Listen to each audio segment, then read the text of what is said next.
Hello, everybody. Happy Thursday, and welcome to your daily lighting critique. We have images, we've got videos to go through, but what I'm going to start off with is two things. Number one, we're going to do a demonstration on getting the eye reflection and eye dings, and I'm just going to use Maya. And then we're going to answer a question that came in from Jordan about it was like whether or not asking about remote work was okay during an interview process and that kind of thing. So I just want to touch upon that. But first off, want to hop over here in this one. Yeah. So I didn't have a lot of time to set this up, so I didn't use an actual eye, but I wanted to let me just put this here.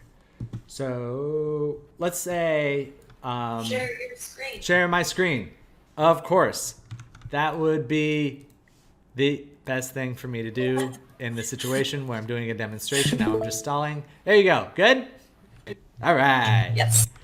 It's my first day. I've never done this before. No. Okay. So, out of the gate here, I just wanted to set up a little scene. We've got, this is going to be a sphere. It's going to represent our outer eyeball. So let's say you have iris and sclera, and all that stuff inside of here. Generally, outside of your eye is going to be your cornea. It's just like a sphere that lives outside of it that picks up some reflections. It may have a little dimple in it.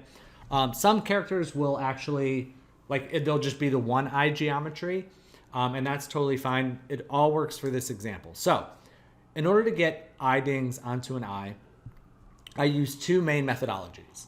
Number one, and I'm just using Redshift for this. Same things apply for Arnold. It's just because it works a little faster on my computer. So the two methodologies that I use. Number one is putting an object to reflect into this, and number two is to put an environment map around it so it reflects an entire world. And I'll show you both. Both require that this material be like 100% reflective. So you want to turn the color down, you want to turn the reflectiveness all the way up, and then you want to put something in there because right now there's no lights, all you see is black. So you want to put something in there. Let me make this a little bigger, so that it reflects in there. And the way that I do that is I will usually create just like a disc like this, and can I select it? Weird. So we've got this. You can see it like kind of moderately reflecting in there. But usually what I do is I'll put a material on it, and just for the simplicity's sake, I will throw on, like you can do really any shader that you want, but you want to make sure that it's like either like a matte that is just kind of like pure white, or that it's possibly emitting some light. And it's just, you want it to be just super bright, and regardless of the lighting scenario that's kind of going on. And then we can take this, and actually, if it's on camera, you can also go in and turn off the primary visibility of it. Let's do it this way. Oh, that's in Redshift, that's right. Enable, oh wait, visibility enable, and then you want to just turn off the primary ray so it only shows up in reflections. Back this up. Let's make sure. Yeah, let's look through it this way. Why are you not showing up? Okay, so we got the alpha of this, got this guy in here, and then let's make sure we got the material looking right. Overall, let's see. Why are you not showing up? You were just showing up a minute ago. Let's try this. New material. Chooses surface shader. Call this pure white. Okay, there we go. It's weird. Oh, it's probably this shader isn't acting correctly. Let's see.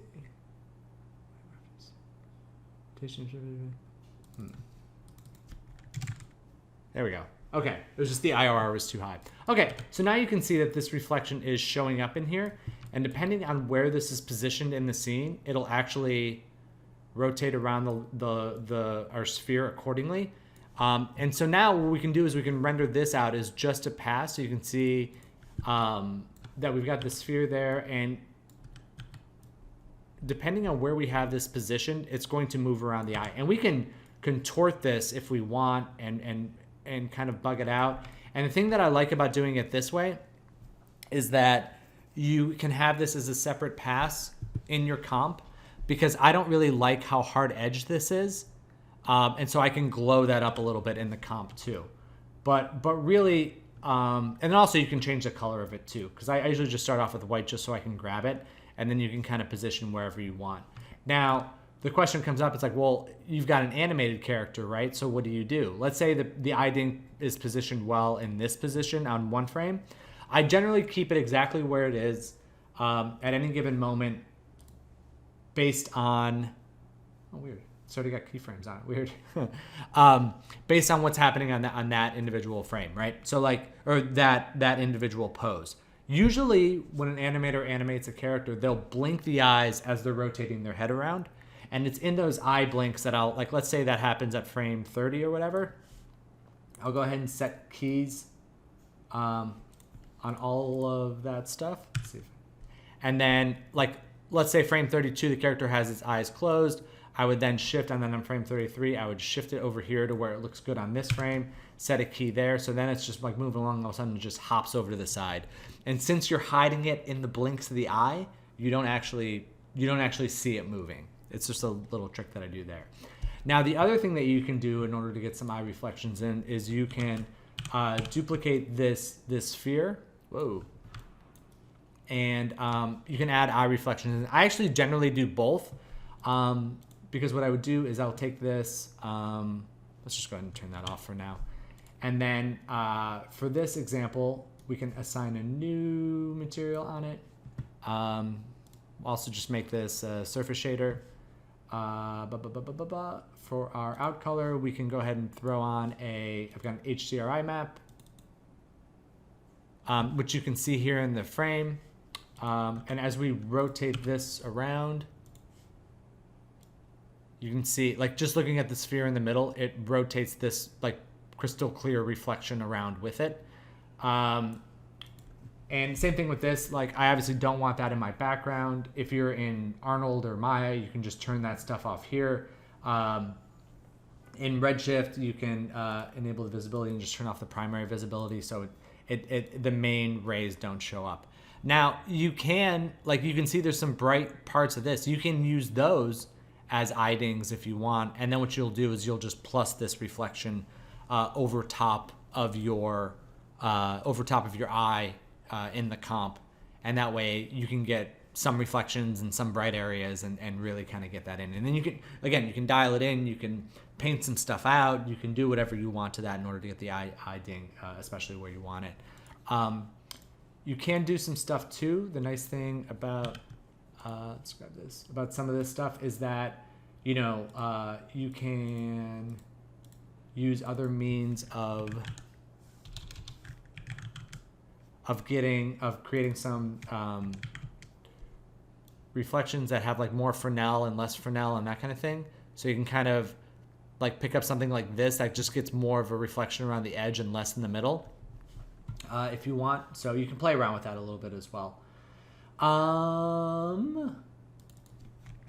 Let's see. Does anybody have any questions about that? Yeah. Shoot. So say you're like trying to comp the reflection for the character. Would you do that and like turn the rest of the geo into like a black shader and then comp it over, or? So if I was like trying to put this this reflection in the scene, is that what you're asking? Uh-huh. Okay, so if I was trying to put this in the scene, what I would do is, let's say, let's go and do this. I'm duplicating this and making this a little bigger. Let's say that this is the eyelid. What I would do is I would assign a new material to this. And And what you can do is you can, let me see, I always forget, does Arnold have a cutout thing? Yeah, you can just mat this, and then, just for the sake of efficiency here, we'll say that, like, this is the opening of the eye, right? So what you can do is you can then, by putting this shader on it, and all the renderers have something like this, you're basically saying, like if you look at the alpha channel, you're holding out the eyelid and you're only getting the eye reflection, right? And then you can take this and put it over top of your regular world RGB pass in the comp, and you would just, like I said, you'd have the original eye, and then you would plus this over the top, and since it's being cut out around the eyelids and everything's looking good that way, it'll pop in really nicely. The other thing that you can do is that you can, like, let's say this is like this is our skin shader, like this is the skin of the eye. One of the other things that I'll do is, depending on, like, let's say the character has a very long nose and you want to see that nose reflection in the actual reflection itself, you can take this and you can put on a normal skin, like a skin type shader on it, and then what you would do is, let's see if we can simplify this a little bit. So if, like, down here, oh, it's that funny, it's actually not showing up too much in the reflections. But, like, you can imagine that this eye would be reflected in here. What you can do is then you can, turn off the primary visibility on that to get the reflections of the eye into the original, and then, like, as a separate pass, and then bring in that alpha channel that I showed you previously to cut it out. So you can actually get self reflections of the character onto their eye as well, because you can do the environment space and then the actual CG objects too that are right there next to it. That's really cool. Yeah. So it's just a matter of trying. My thing with this stuff is just trying not to do it all in one go. Like, don't feel like you have to do it all in the beauty pass. Like, do it as separate layers and then piece them together. I should also point out too that we're working with the developer, and we're trying to create a nuke solution for eye dings, eye reflections too. We have a pretty good idea it could work, and we're just going to try it out. And if it does, then we'll be able to give you guys a little nuke gizmo that should be able to help out as well. Okay. And then the other question that I wanted to answer before getting into the critiques was from Jordan. And so you were asking about remote work and interviewing and that kind of thing. I think it was before the interview process, actually, like, say you're reaching out to an employer who posts a job position, but it just so happens that it's in Canada or in a different country, and they're saying, it's only open here. Would it be, would it be okay to, like, ask, will it ever be offered X, Y, Z in the future, or is that, like, a no-no? No, you ask. I mean, ask. I've definitely done that. Because, like, people know that not everybody is able or willing to move to another country. Like, you have family, you have a life, you have things to do, you're a human being, and that may not be possible. And it's an easy answer for them. In terms of remote work, we've talked about this a little bit, but Canada is interesting. Connecticut and New York are interesting because they were set up with systems where they get tax breaks if people live in. The idea is so like a place like Vancouver, the territory of the British Columbia says, you know what, guys, we want to bring more film jobs here. And the way that we're going to do that is we're going to offer these companies tax benefits to working here, but those are going to come with stipulations. And one of those stipulations is we want to boost the local economy by having people here. We want to make sure that people here in our province are the ones taking these jobs. So we're going to say we're going to give you an X amount of tax break on whatever revenue you make, but you have to promise us that 70% of your workforce will be locally based. And all these companies were like, yeah, absolutely. Like pre-pandemic, yeah, yeah, whatever. Who would live far away? We don't even do remote work. Of course we'd have everybody here. Pandemic hits, everyone starts working remotely, but those laws and those systems are still in place, right? Like they still want people locally. So it's really tricky because now they're like, hey, we're working remotely, but we still need you to move to the BC. And you're like, why? And it's all tax related. So, Yeah. and they know that. And I don't know if these laws are going to stay the same. I don't know if they're going to open up a little bit. It's just that they're a little bit slower to react than, let's say, a virus is. So, so they're still figuring that out. So I think it's a totally fair question. And like I said, my understanding is that those numbers are based on percentages of employees that work there. Also, they would get a tax break on you individually because you live there. So it depends on, like, I think Montreal is more like the latter, and Vancouver. I'm not quite sure how it works. But that being said, that opens up a larger question of things that are okay to ask a recruiter or about a job. And what I would say is that's pretty much anything that could influence your decision-making process on a job or whether or not you would apply for it. I've been going through the interview process with companies lately, and I've been asking a whole bunch of things. Like, and I'm sure their number one question is, "What's your plan for remote work now and after the pandemic is over?" And companies have a variety of answers, but they pretty much boil down to three things.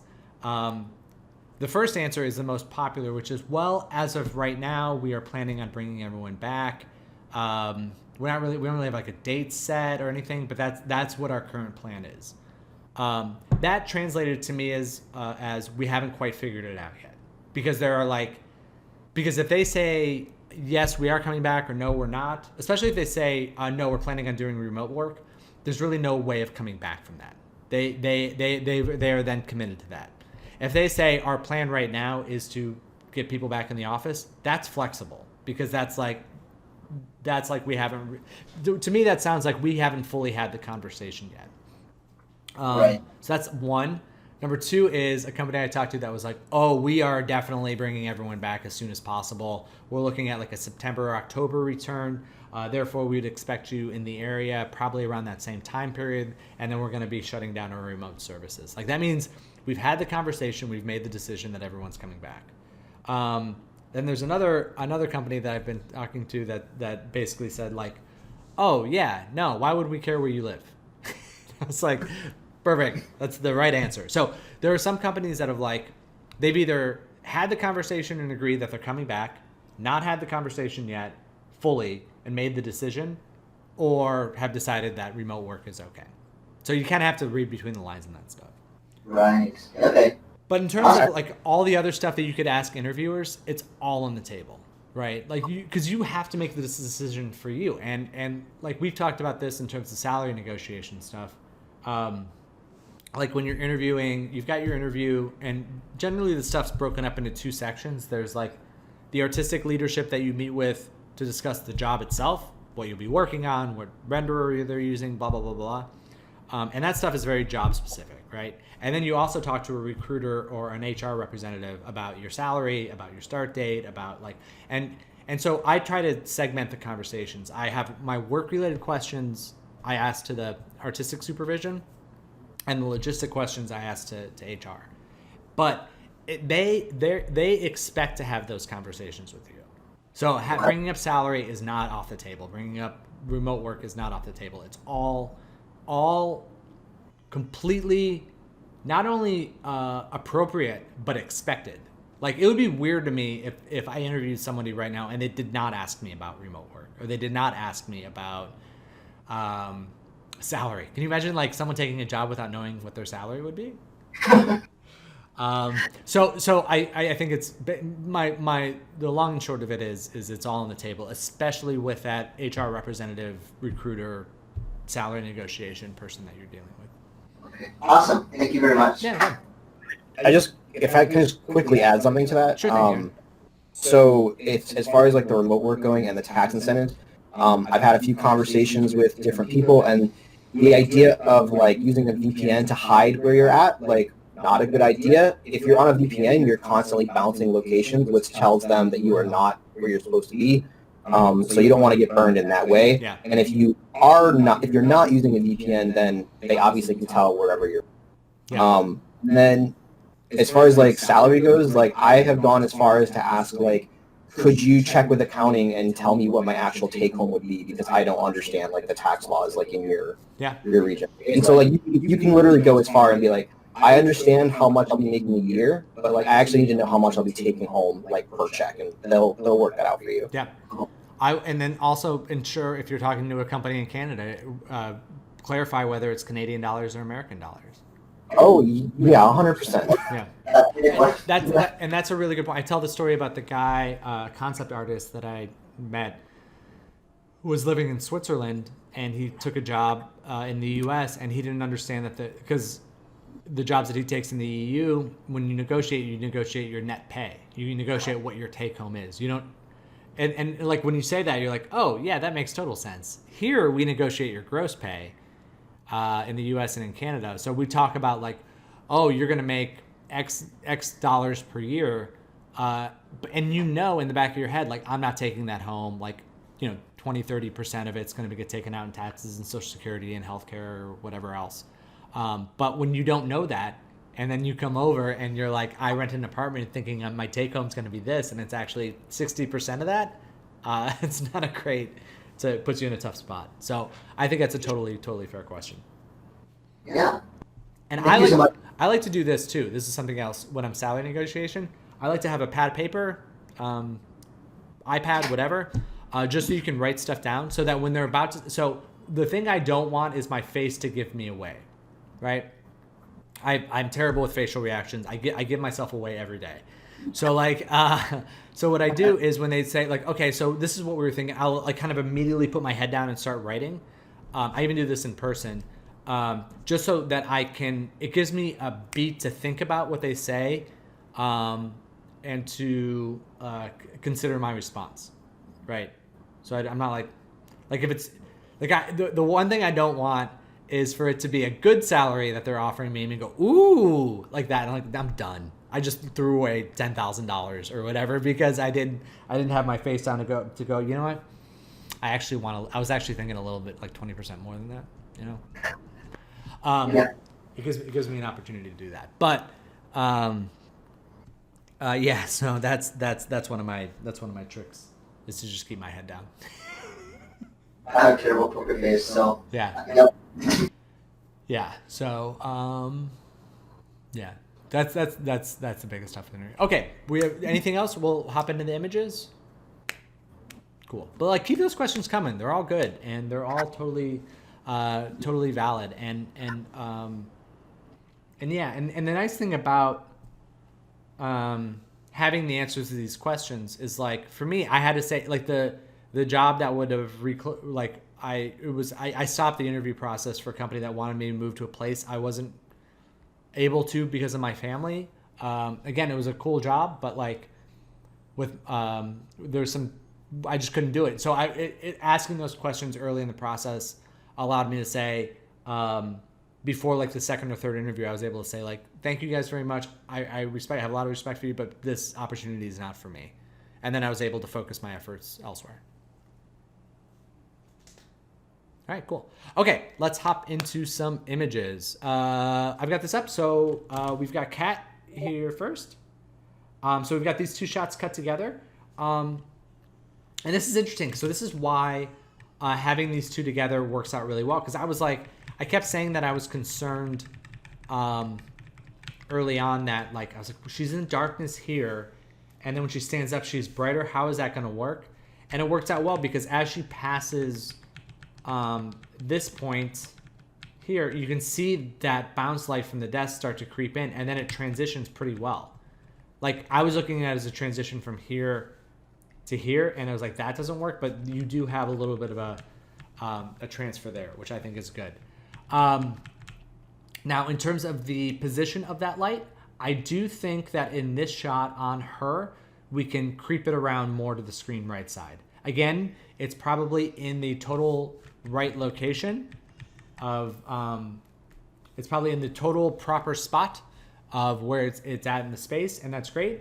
But what's happening is it's just kind of flattening her out, and I think we can kick it a little bit more to the screen right side to have it come up, because it's like clearly behind him. We can theoretically push it more so that this side of her face can get a little darker, and then this side can be a little bit brighter. But I think it's fine here. I don't. We'll see. It's nice because it matches up so seamlessly here, but we'll see how that light ends up looking, and you may have to adjust it in the shot previous. And then in terms of some other stuff, I still think we can throw in some more depth of field, especially on this first shot, to throw some of this stuff out of focus back here. And then same thing, a little depth of field here, but just less because we're further away from the character. The dollar is a little bit bright, or it's bright. I would take that down, and then yeah, but the rest of it's looking pretty great. I'm wondering too, again, now that we have this much light coming up underneath her, I'm wondering if we shouldn't also sneak a really, really soft amount of light on the ceiling falling off as we go back that way. Just because it's like, it feels like it would creep up there and give us a little opportunity to add a little bit more shaping. Anybody have anything else for this before we move on? Or questions from Kat? No. All right, cool. My mic's not working right. That's okay. I can hear you. All right. Oh, now you can hear me? Okay. Yeah. I moved the thing. I was being weird. Okay, yeah, no, that makes sense. I can go in, I guess I'll just go in and adjust their camera. I should be able to. Yeah. For the depth of field stuff. Oh yeah, you can do that in comp too if you have a Z depth pass rendered out. Oh, okay.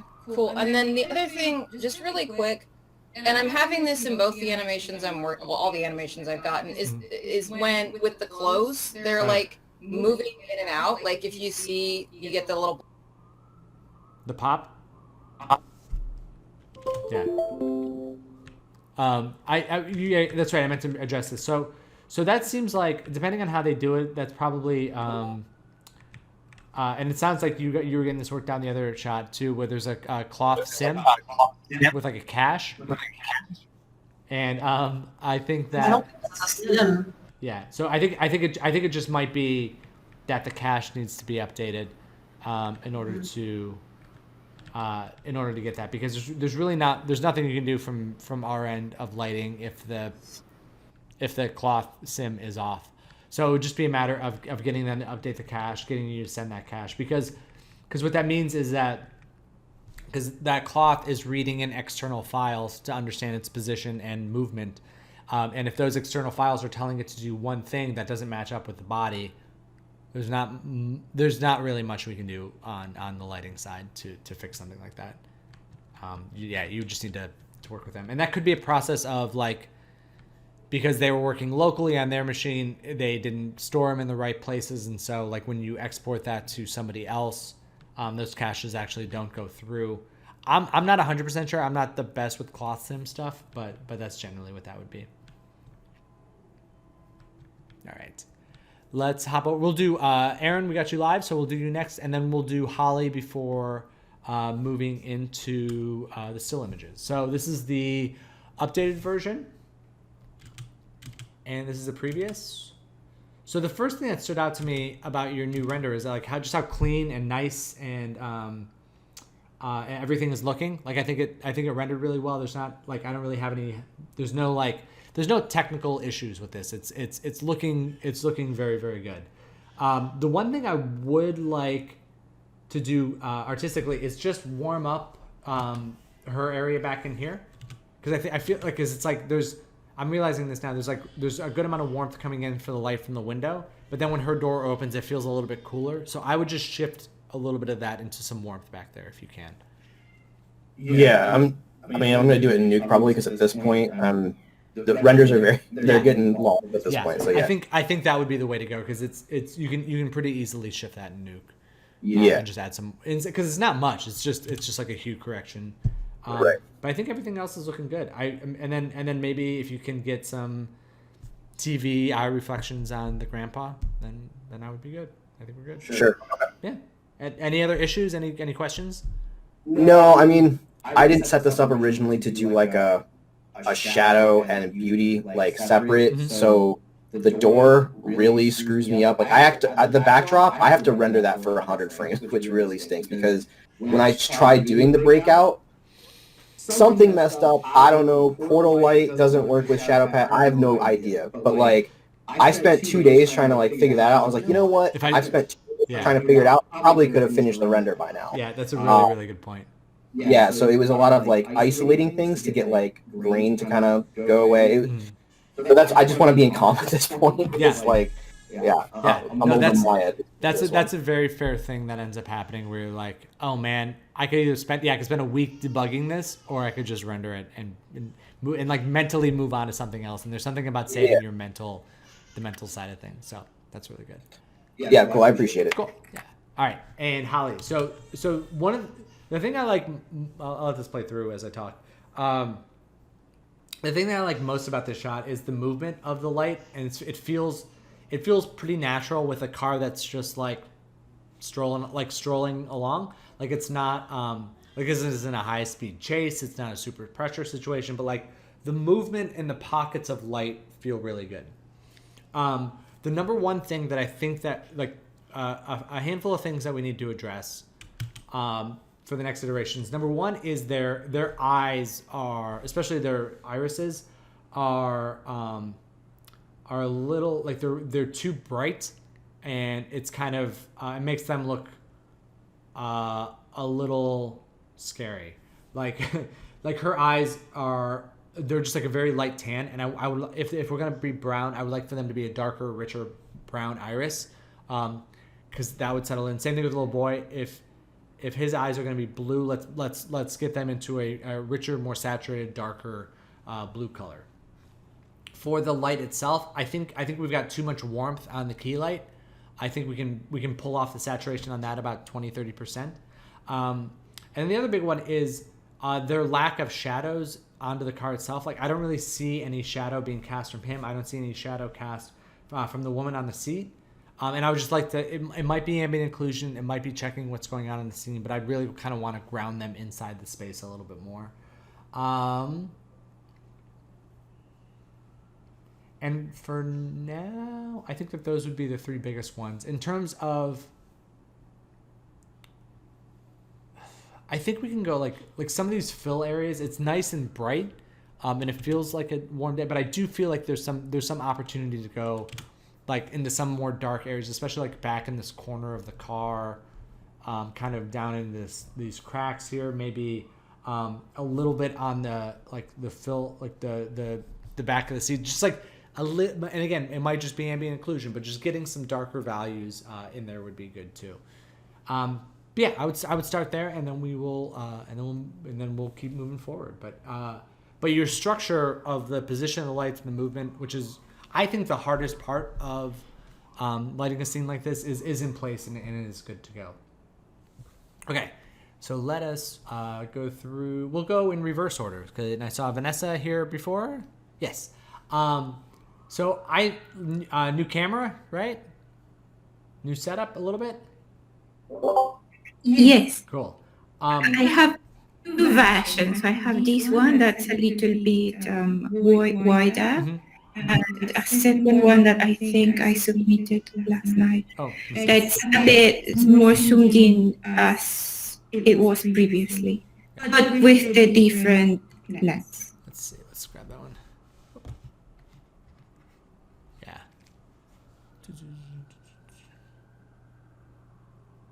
Oh, this one. Is this one? That, Yeah. Okay. I Sorry. think that's Oh, is that this the one? same. It's the same, and then there's That one, this yes. one. Okay. Sorry. That's all right. Oh, weird. What? Let me see this. Wait, I'm sorry. It was this one down here? Yes. Okay. Cool. Let's copy image. Go in here. Paste image. There we go. Okay, I see. Oh, cool. I like this one better. if we're A-Bing it. This one feels like, yeah, the slightly wider angle feels, yeah, I like this one a lot. It feels very balanced. It feels like everything's in a good spot. I like seeing more of this light on the ground. Okay. I like that there's a little more breathing room over here. And I like seeing that these, yeah, I just like this one overall better. Okay. Good to know. In terms of the lighting, I think it's looking really good. I think perhaps this can go a little brighter on the ground. So we have reference. Oh, that okay. Yeah, Yes. just like, let's see.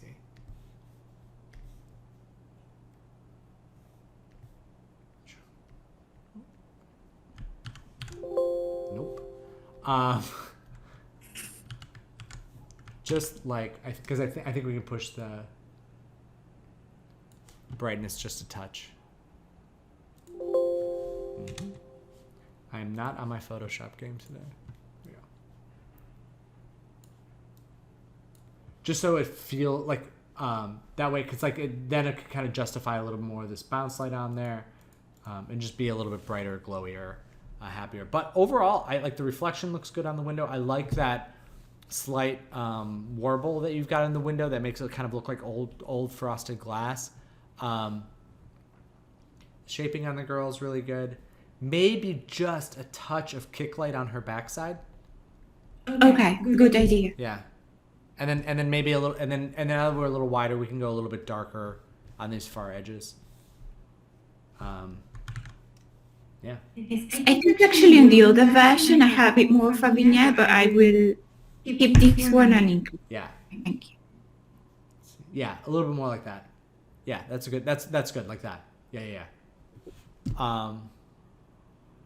But yeah, I think it's beautiful. Does anybody else have any comments on this?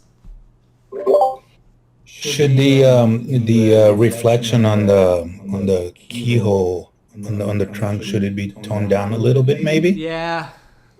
Yeah, right. Yes. Yeah, it's a little because it's brighter than the character. That's a good call, Andre. Yes, thank you for that. All right, cool.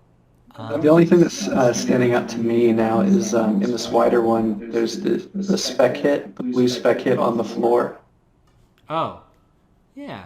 I mean, like it could totally work, but it's not in the other one, and I'm not necessarily placing where it's coming from. Yeah, like it's a reflection of the window, but it does feel, it feels brighter than the window itself.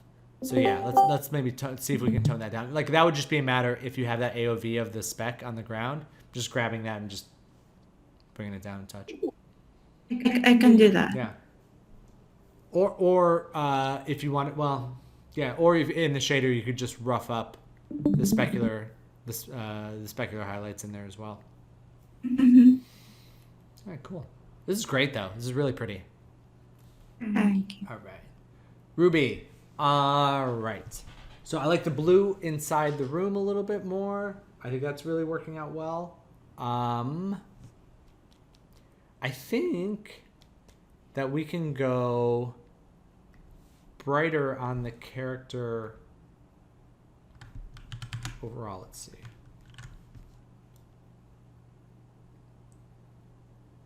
Yeah. I think something like this. I think the shaping is really good on here. I would still continue to push the specularity on her actual skin, and just try and get that just a little bit more. Okay. But yeah, just brightening her up just a little bit.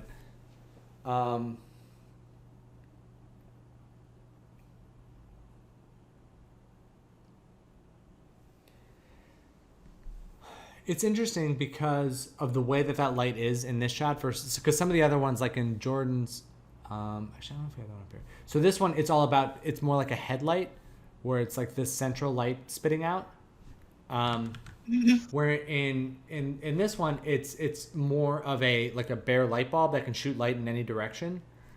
So it almost feels like we should see a little bit of its influence here, like on the rim of this curtain, and just getting like a little bit of light that just kind of wraps around it a little bit.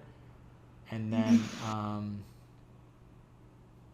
yeah, I guess that's pretty much where we would see it, because like I don't think we'd see it in the reflection getting on her, and then anything over here would be a little bit dimmer. And I guess maybe just like a little bit of light on these curtains too, because if it's going to be hitting her that bright, you'd see it a little bit there too. And then I think that, wondering if we could, like this part of the cushion feels a little bit bright, giving like some of the darkness here. And I'm wondering if we could tone that down a little bit to make this area darker. That would allow us just to focus in up here a little bit more strongly. Okay. I'm gonna open it up. What do you guys think? Anybody else have any thoughts?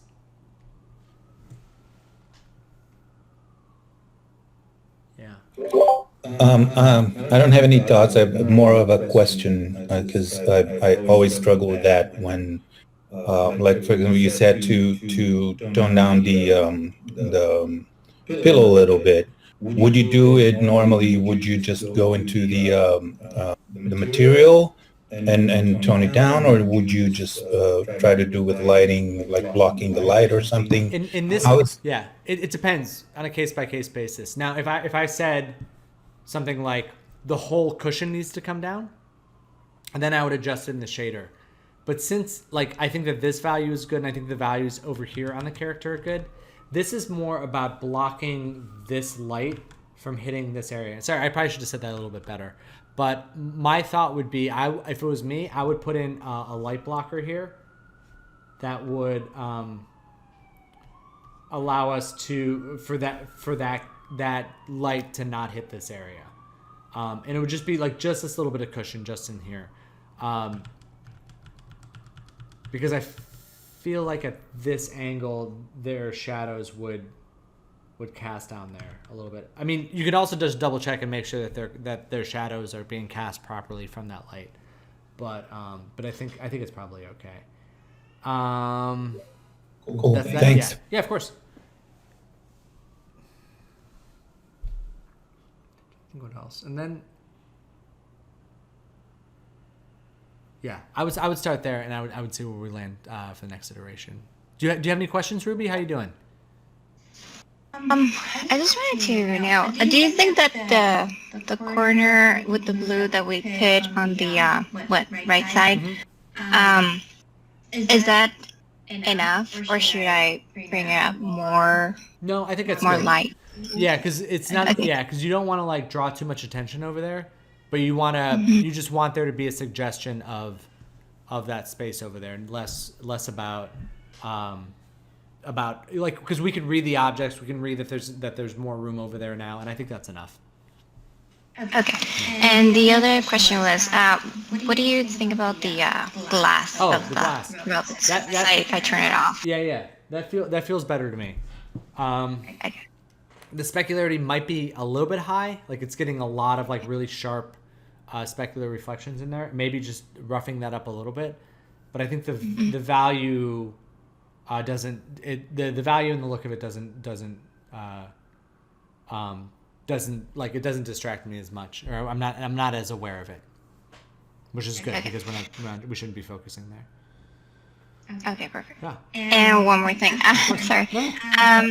So in the back of the robot, there's like a highlight. Should I keep that one, or should I try to block? You know, I was looking at the back of the robot, and trying to figure out. Yeah, I think we should maybe not block it, but maybe even just tone it down in the reflection. If you have the AOV of the reflection of the robot's head, you can tone that down a little bit. Or yeah, I don't think it's a matter of blocking that because it's a reflection. The blocking is more for like direct light contribution from either the diffuse or the specular. I think for that, it would. Yeah, I think it would be more about like isolating the robot's AOV with their specular highlight, and then just painting it out or toning it down from there. Okay. Yeah. All right. Yeah. Sorry, one more. No, keep going. Is the skin feeling better? I kind of changed the shader a little bit, but I turned out that it didn't have the color on the last time. So actually have it in this one, but I don't know. Does it still feel like clay? Or I know you mentioned like turn on the specular on that. A little bit, and yeah, I think it's still a little clay. It's better, but I think like because I just want to see some like a little bit of speck on her nose and maybe her cheek a little bit too, just to get a little bit because it'll provide more shaping and more of like a brighter bright on her side. I also pull back on her saturation just a touch. I think that'll help too. Okay. Cool. Thank you. Yeah, of course. All right. Oh, Kat, we've got this one for you as well. Okay, so I had it open. Do I still have it open?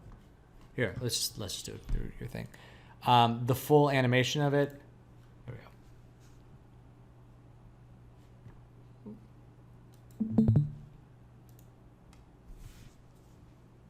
we go. So it's a really dynamic animation overall. So one of the things about doing a shot like this, and we talked about this because this is pretty insane, is just identifying. I would say like something like this would probably be like 7 different key positions that we are in the shot, because it's kind of like this is like where we start off with. We start off like one here. And then, scrubbing stinks on LinkedIn. And then maybe this, like a frame from there, a frame from back over here, so we can kind of see this side of the room. Something like this, so we can get an idea of this close up. And then something up here, and then maybe something more towards the end too. Like you just identify like some places where this would work. And the thing about something like this is you really have to treat it like you're lighting this whole environment because they are all over the place. There's really no hiding anything. So you have to treat this one almost not like architectural lighting, but almost where you're genuinely doing the whole space so that it all kind of makes sense. Okay, so that in mind, let's take a look. And the one thing about where we are here is because again, like it doesn't matter as much how it looks on this one frame in this one shot. It matters how this translates to overall everything. Like, are there going to be like pockets of light kind of all over the place? Is this? Because it's funny when we were looking at the other one, it felt more like a warehouse.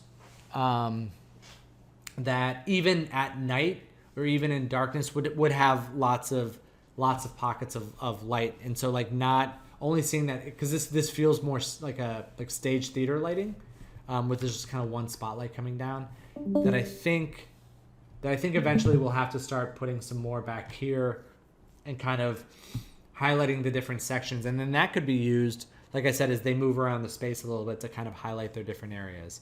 And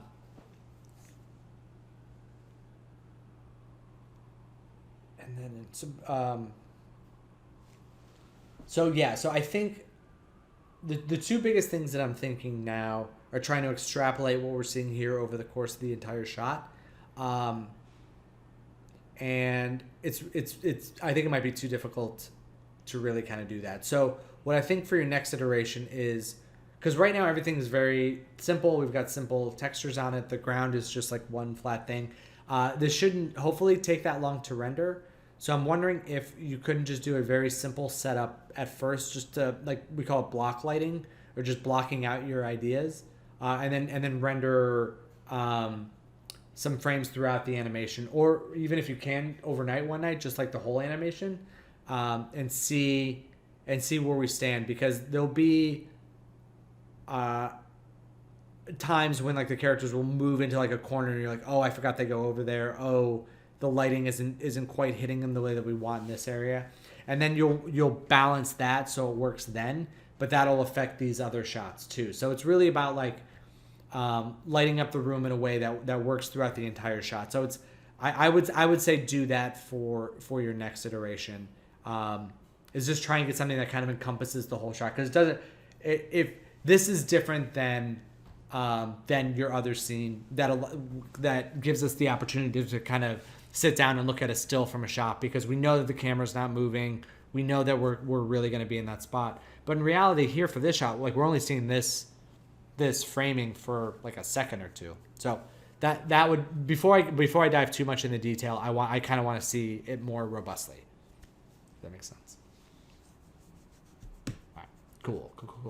All right, Jordan, let's hop into, we've got 2 from you. Right, we got this guy. Okay, let's start. I tell you what, let's start with this one, because we can talk about yours and Brenda's at the same time, because same example from the compositing class, and just a really interesting way of like how both of these are handled in kind of 2 different ways. So the biggest thing for you, Jordan, is I just want to soften these lights a little bit. Spotlights out of Maya often will have these kind of hard edges when you can see them from the camera, so I would soften those up a little bit. I think you're getting good and bright here at the base, which is a really good one. The overall color palette, it feels pretty good. I do think that we can get a little more dark value in these glass reflections. We were seeing that a little bit in Brenda's from yesterday too. Yeah, and then the amount of, like, you see the volumetric difference between the two. That's kind of personal preference on how much you want to add in there versus how little. I also like, if you look at hers, there's a little bit of like a glowy action here on the super special disco ball. So I would push that a little bit more. And then for Brenda, for you, I think it all looks good. I think the only thing that I would do is, I think we went a little bit too far with the dark values in the glass. I think I would just pull that back just a little bit. And I think we're good to go on this one. But everything else is looking really nice. All right, Jordan, and then for your other one, specularity in the skin looks good. The biggest thing for you right now, I like this. That's really pretty. The biggest thing for you right now is I want you to do a good pass at the eyes, because her eyes are feeling a little bit flat and a little bit frontal. So what I would do is, like, you want this part of the sclera to go down a little bit darker. For the irises, you want, because we've got the light coming in more from the screen right, you want this part of the eye to be I'd say keep it at the level it's at. But really what you want is the screen right part of the eye to go darker. To create that kind of, so you can feel the concavity, the concaveness of the iris, and then it just like allows a little more shaping, because like in this case her eyes are so big that they're really kind of dominating at this point, so we want to make sure that those are shaped up really nicely.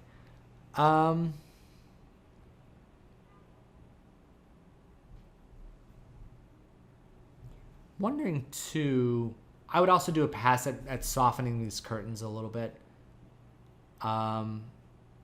It's funny because I think you were just commenting on somebody else's curtains in another help channel, but I think adding a little bit of, like what you said, like a little bit of the transmission and a little bit of the subsurface on there would go a long way in helping soften that a little bit.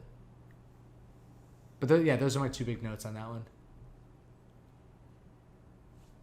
Right, and over here. And we've got Ashley. All right, cool. So this is the previous version. This is the update. Let's go ahead and put these together so we can Whoa. Oh, weird. Nope. Don't want to do that. No, accidentally hit the wrong hotkey. All right. Okay. And be this a little bit. So update, previous. I think the added warmth, the added bounce, it's all looking good.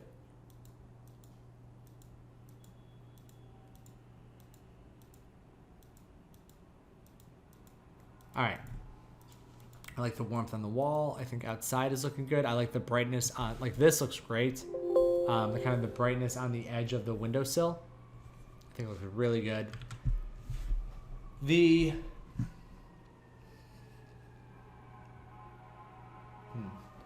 I think 2 things.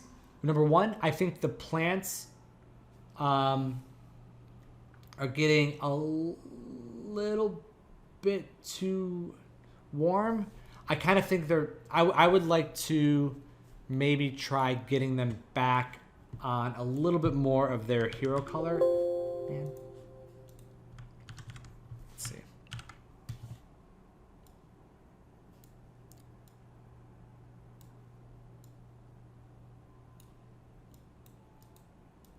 Yeah, just a little bit more green in there overall. Just because I want, yeah. Because they look, and I'm speaking more about these broadleaf, like these palm plants. I don't know plant names. I think that's what these are. But just like getting these a touch more green, I think will help them pop a little bit and allow them to differentiate themselves a little bit from the other plants that are in the scene. So that would be one. And then number two is I want to do a pass at this wicker guy. And I do, it's just that it doesn't feel soft enough yet. It doesn't feel hollow. It feels like there's more hard shadow that's in there. And I just get the feeling that light would rattle around in there a little bit more. So I think we can make, like, again, it would just be a matter of adding maybe a disc light or an area light in there just to add a little bit more bounce. And really, it's about adding it against this little bit of the interior there. And I think maybe overall it could come up a little brighter too on the key side. Like, allow it to, because it's right up against the window. I think allowing it to push a little brighter is good.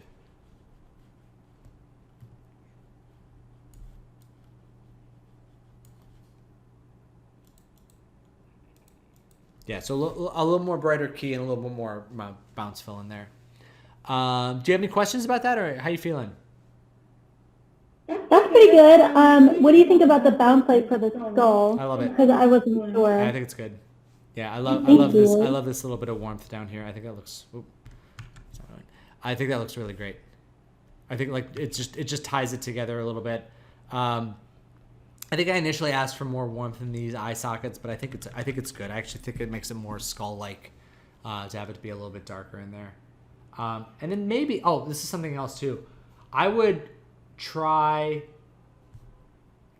just darkening a little bit on the wall as we go back into this corner here.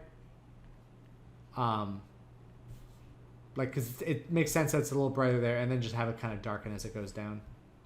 Okay. Cool. All right, cool.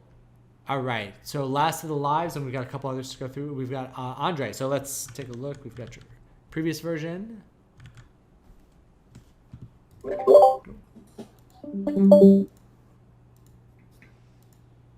And this is, so previous updated. Okay, cool. Yeah. Yeah, the darkness on the back of the plants is looking good. I think maybe similar to what we just saw, I think we can maybe try and tweak their values a little less blue, a little more green.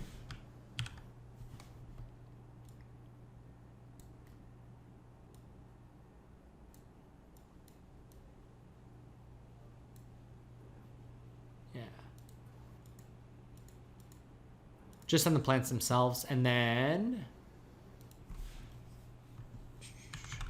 for the characters,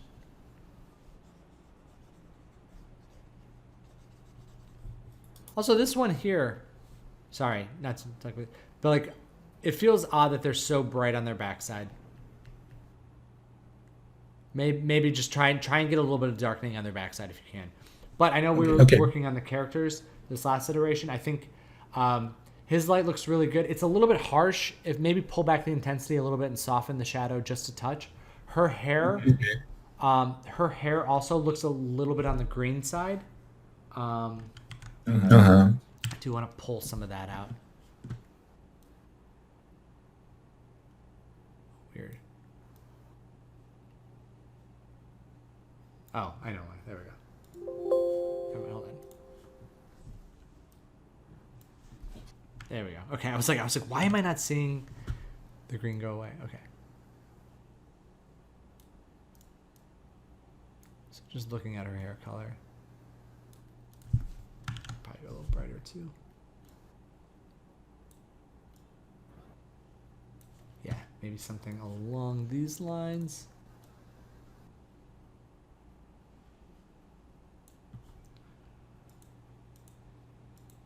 Like a little more red, a little more yellow, a little less green in there. And then for him, yeah, I think I really like. Yeah, I think their fill values are looking good. It's just the keys. Oh, hers is pretty good. I think his on his face is a little intense, so I would just tone that down a little bit. And then, if you can, I would also do like kind of a diffusion-y glow effects, because like again, this is so warm. Overall, it would just be like so warm and so bright that it'd be great to get a little bit of that. Just a little bit more bloom in there. And again, that'll bring up the overall look. So having the lights come down a little bit on the character will help that a lot. Mm-hmm. So, but that's it. I think it's coming together really well. Cool. Yeah. Oh, did we? I know we talked about this. Where did we come down on window reflections? Did we decide not to do it? What did we decide? Maybe getting a little reflections of the character in the window. I had that in the beginning. Try working it back in like really subtly, like just like a real subtle reflection in there. Mm-hmm. That'd be good. All right, cool. So last up, I think we just have T left. So, so one thing about your reference, I do want to draw attention to is this also feels like CG, and it's not a problem. It's totally fine. You can reference, your references obviously of your choosing. I would steer away from stuff like this because it does feel like it's kind of collagey. Like it's like these trees don't really feel like it's being lit by this. Like it would be kind of darker on this side, and this would be a little bit stronger. These curtains feel like they're more lit from the front than the back. This moon would cast light kind of this way, and the light that's being cast in here is going like this way. So there are a few things to keep in mind. Now, if you're using it just for like color reference or whatever, like that's totally cool. But just to be aware of, this isn't actually how light, like this isn't like an unfiltered photograph. This is basing your interpretation off of somebody else's interpretation. But that being said, I think the biggest, so there's a couple of things that I think that we should do. Let's see, like the first of which that, like even with this scene, the first thing that we recognize is that there are two main light sources. Number one is kind of an environment, sky, soft light that's kind of filling in all of these areas. And the other one is the moonlight, which is more direct and causing shapes like this. Across the bed, across the wall, that kind of thing. So I would like to see that structure a little bit more refined in yours, in that I would, because right now there is like this ambient light that's going on, but it's also not like casting shadows for some of this stuff onto the ground. And then there is what appears to be like a very sharp moonlight, but it's almost coming from inside the scene, because it's not what I wanted. It's almost creating these very harsh shadows here. Actually, on both, it's interesting because it's actually probably from the position of this, but it's not actually matching that light color. So for now, don't worry about the light coming out of the robot. I would actually turn that stuff off. I think it would be better if you had the overall like diffused moonlight, and then work on the diffused skylight, just the overall blue color, and then a more focused moonlight coming in through the window that's going to cast some shadows from the characters this way. And that will leave a lot of this area in darkness, like the area that's the wall here that wouldn't be hit by the light coming in through the window. And then we could start to introduce the robot light a little bit more. But I think that's where I'd go from there, because like because there are some things happening that aren't just like, we're seeing a lot of light on these books inside this bookcase, which it just feels like there's no self-shadowing on some of this stuff, or cast shadowing happening on some of this stuff. So, yeah. So I would start there, and then go from there. So let me know if you have any questions. Does anybody have anything else before we break for the day? I think we got everybody. Good. All right, cool. Oh, good. All right. I think this might have been the longest critique yet. I think we're at it, clocking in at a little over an hour. So good job. Thanks for everybody for sticking with me on this. Thank you. Thank you. Yeah, an hour is a long time to go. So I'm going to go get a drink of water and do some yoga to rest up from this. But I will talk to you guys all very soon. All right. Thank Be good. you. Bye.